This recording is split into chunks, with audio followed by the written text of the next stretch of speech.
Interesting बातें इनके साथ चल रही हैं, तो चलिए और भी इनके बारे में जानते हैं। नसीम साहब, लोग जानना चाहते हैं कि आपको पहला ब्रेक थ्रू कब मिला, आपका कौन सा ड्रामा था जो बहुत ज़्यादा फेमस हुआ। एक तो मुझे भी याद है जिसमें फैमिली फ्रंट है, खुशिया का कैरेक्टर आपने किया, तो ये आपका ब्रेक थ्रू था पहला?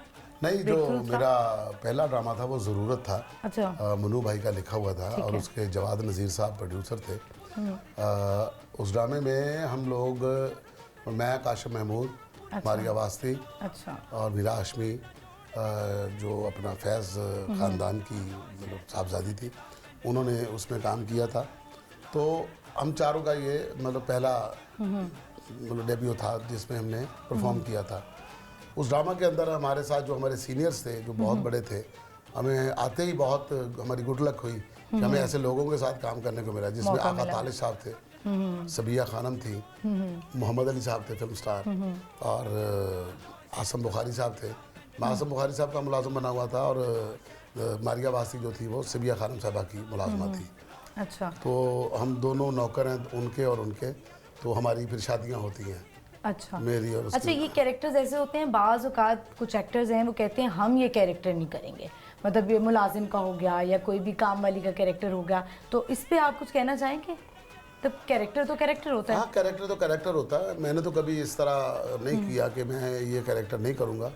हाँ, मैं ये सीधा बता देता हूँ कि कुछ किरदार ऐसे हैं और वो कौन से ऐसे किरदार जो मुझे नहीं परफॉर्म होते मुझसे, जो मैं करना नहीं चाहता। तो उसमें होता कि मुझे पुलिस वाला रोल मैं नहीं करता कभी। अच्छा, क्यों? बहुत कम करता हूँ, अगर करूँ तो बहुत कम करता हूँ। अच्छा, ऐसा क्यों है? गुस्सा नहीं कर सकते आप? नहीं, गुस्सा नहीं, उसमें ना मुझसे वो होता नहीं है कि आप किसी की नेगेटिविटी दिखाएं। अच्छा, नेगेटिविटी दिखानी किस में होती है? पुलिस का तो किरदार एक बड़ा मुहाफिज का किरदार होता है ना। तो जब लिखा होगा तो उन्होंने मुहाफिज थोड़ा लिखा होगा। उन्होंने क्या लिखा होगा? रिश्वत भी लेता है, उन्होंने कहा कि बंदे भी मारता है, अच्छा, बुरा भी बोलता है, ये भी करता है, कॉमेडी भी करता है। अब ये कैरेक्टर ऐसा कैरेक्टर है जो आपको मतलब जिसको देखकर बच्चों को मतलब ये होता है कि यार मुझे पुलिस वाला बनना चाहिए, ये रोल मॉडल होते हैं, मुझे ऐसा करना है, ऐसा कुछ होना चाहिए। किया था। हाँ हाँ, बिल्कुल ऐसे ही है, जैसा कभी खान साहब ने किया था। और उस जमाने के अंदर लोग कहते थे कि यार हमें पुलिस वाला बनना है, यार कभी खान साहब को मतलब ऑर्डिनरी जॉब दे दो, इनको अपना मतलब एसपी रैंक के ऊपर इनको एजाजी तौर पे अपना मुलाजमत दे दी जाए, जितना इन्होंने अच्छा परफॉर्म किया। तो आप किन को रोल मॉडल समझते हैं कॉमेडी में? कॉमेडी में एक वसीम अब्बास साहब, उमर शेख साहब, अमानुल्लाह साहब, ये सारे रोल मॉडल हैं, मोइन अख्तर साहब। अच्छा, एक चीज़ मैंने नोट की है, अगर आपने भी नोट की हो नसीम साहब, कि अब जो कॉमेडियंस हैं उनको बहुत अच्छा पहनना आ गया है, अच्छा बोलना आ गया है। अब लगता है कि वो भी एंकर्स के साथ मिलकर नज़र आते हैं कि ये भी एक एंकर की तरह ही बैठे हुए हैं। पहले ऐसा नहीं होता था, उनको बड़े अजीब अजीब से कपड़े पहना दिए जाते थे, अजीब अजीब से गेटअप्स कर दिए जाते थे। अब तो मैंने अक्सर चैनल्स पे देखा है कि कॉमेडियन भी ऐसे लग रहे होते हैं कि वो भी एक एंकर ही हैं। ये जो आपने पहले सवाल किया था, ये उसी बात की अक्कासी करता है कि आपकी वैल्यू, आपकी ज़ुबान और आपकी कॉमेडी बताती है कि आपने क्या पहनना है। ठीक है, मोइन अख्तर साहब को कभी आपने गंदे कपड़े पहने देखा? नहीं। उमर शेख साहब को कभी आपने गंदे कपड़े पहने कभी देखा? नहीं, उन्हें तो हमेशा शूटिंग में देखा वो। ठीक है ना। दिलदार भट्टी साहब भी हंसाते थे, उनको कभी गंदे कपड़े देखा आपने? नहीं, कभी भी नहीं देखा। ठीक है, तो ऐसा क्यों होता है? जो कुछ कॉमेडियंस होते हैं कि इनको गंदा कर देंगे, इनको मैला कर देंगे, फिर वो लेवल आ जाता है, क्लास डिवाइड हो जाती है। आपके अंदर क्या चल रहा है, आपको क्या आता है, आप किस तरह से कंफर्ट हो रहे हैं, आपको अंदाजा होना चाहिए कि मैंने किस चीज़ में हंसाना है। अब उमर शेख साहब को इस बात का अंदाजा था, मैंने अपने कंटेंट से हंसाना है, मैंने अपनी बात से हंसाना है।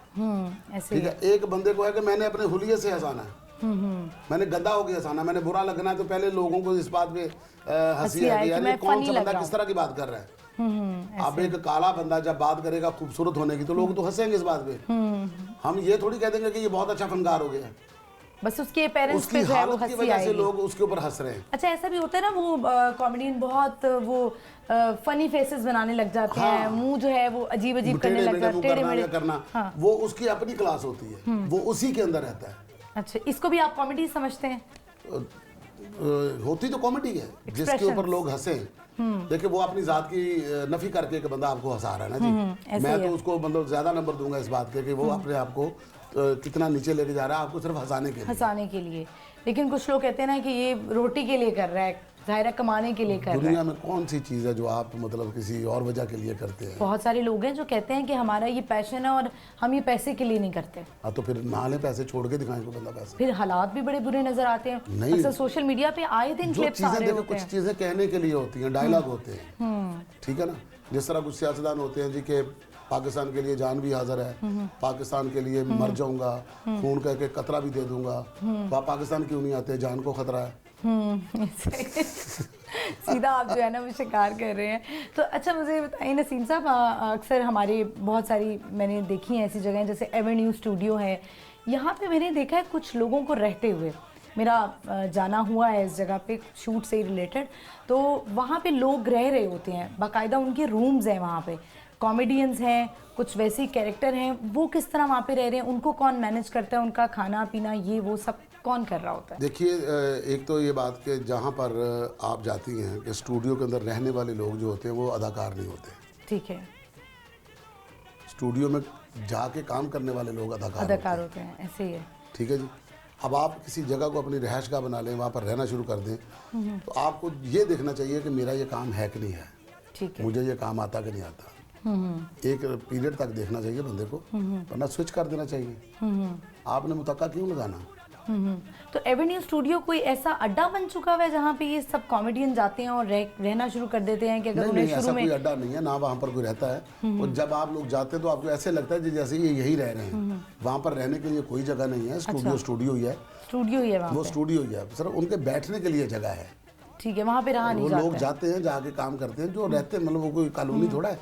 ठीक वो है, एक बंदे का स्टूडियो है, मतलब उसका ऑनर है, वो क्यों रहने देगा किसी को वहाँ पर? ठीक है। नहीं, बड़ा फेमस स्टूडियो है हाँ, एवेन्यू हाँ जी, स्टूडियो। हाँ जी। तो मुझे ये बताएं कि आपको इस वक्त जो है वो क्या नज़र आता है, जो अभी जो कॉमेडियंस हैं उनमें से